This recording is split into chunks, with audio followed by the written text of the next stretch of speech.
Hi,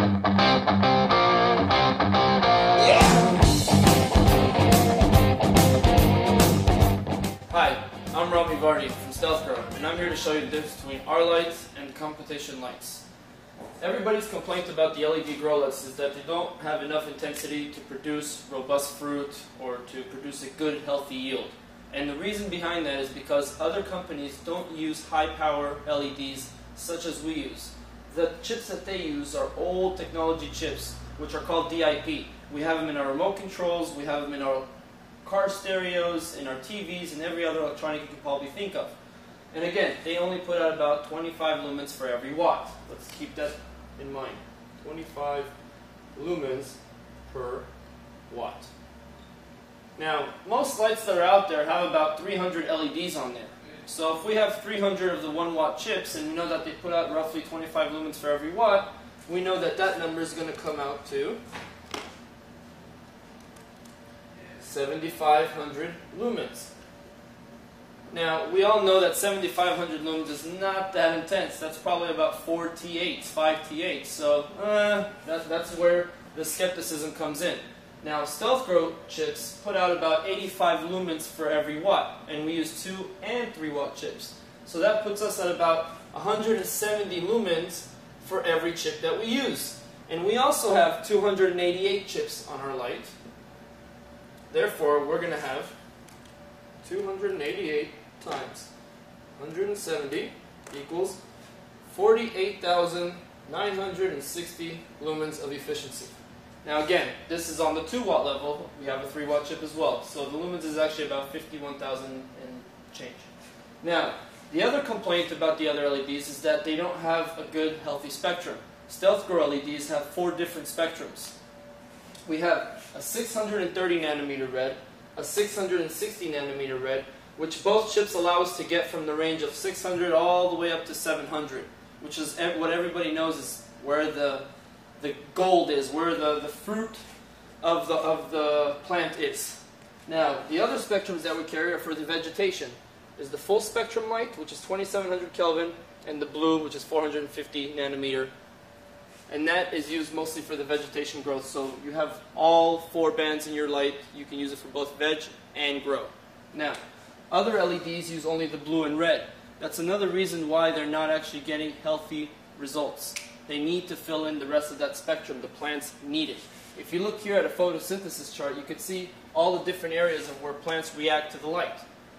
And Stealth Grow lights, having the 2700 Kelvin in there, fill in the entire spectrum, giving you everything the plant needs. And we concentrate those bands on the red and the blue, where we know is where the plant needs it most.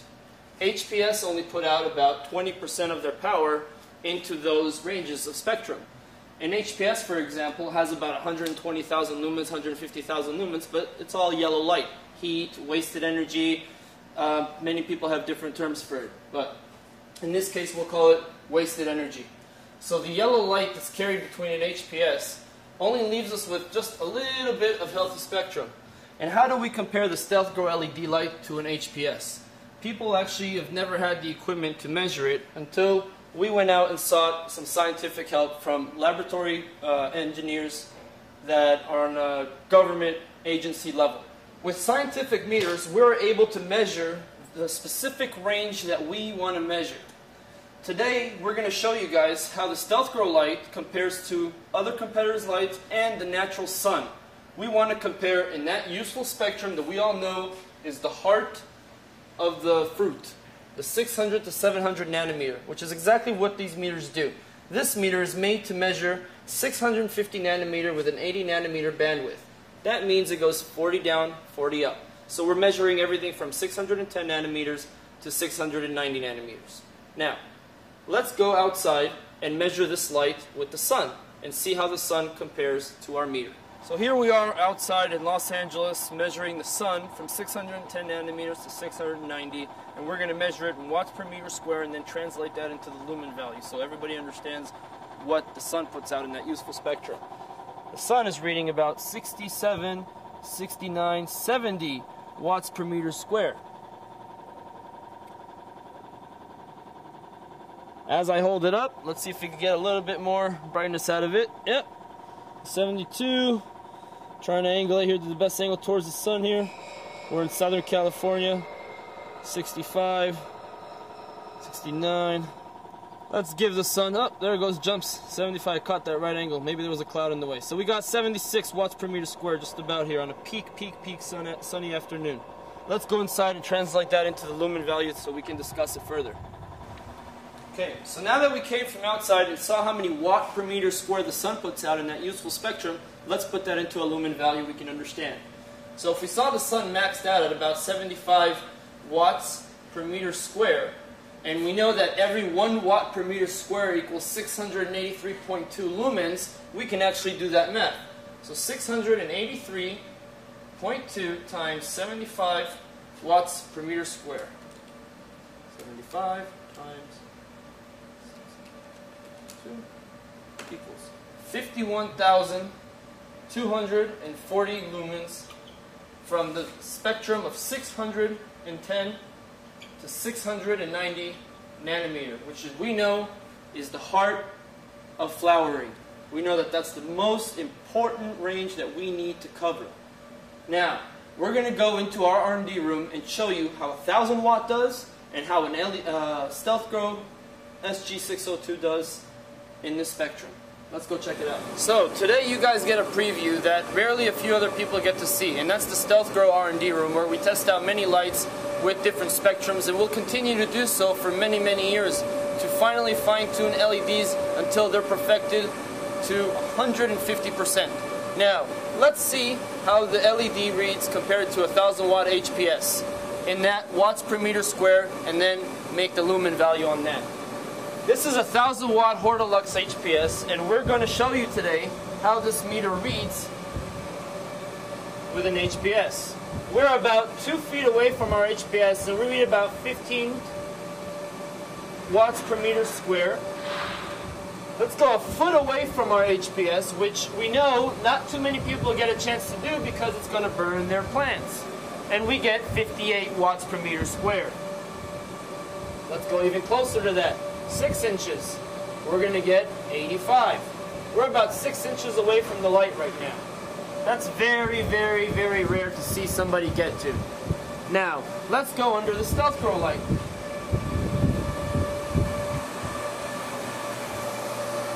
The Stealth Grow light, at about 2 feet away, will put out 40 watts per meter square. 43. If we went 1 foot away from our LED, we're getting 160, 170, 180, 190. So as you can see, the Stealth Grow light puts out twice as much intensity as even the sun puts out in that useful spectrum. And people say the intensity diminishes after distance. Well, let's check that out as well. Let's put the meter down here at the plant level. And we're about 4 feet away from the LED.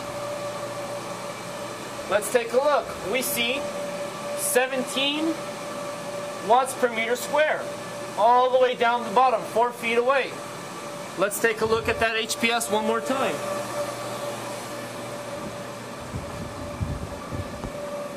That HPS on a plant level only puts out 6.5, 7.5 lumens per.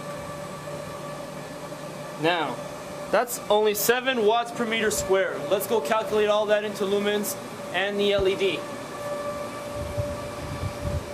When comparing the SG602 to a 1000 watt HPS on the spectrum chart, we have here a chart that's not like any other company's chart. Most companies give you the spectrum color chart and draw a line showing you that they concentrate on the blues and reds. They don't show you specific values that are actually what is the value of the light. So, that being said, these are results that we sent out to government laboratories where they've tested a 1000 watt HPS light and our SG602 and brought it back to us and showed us the results and how we compare it. Now, we overlay that with the color spectrum chart and the chlorophyll A and B areas of how plants react.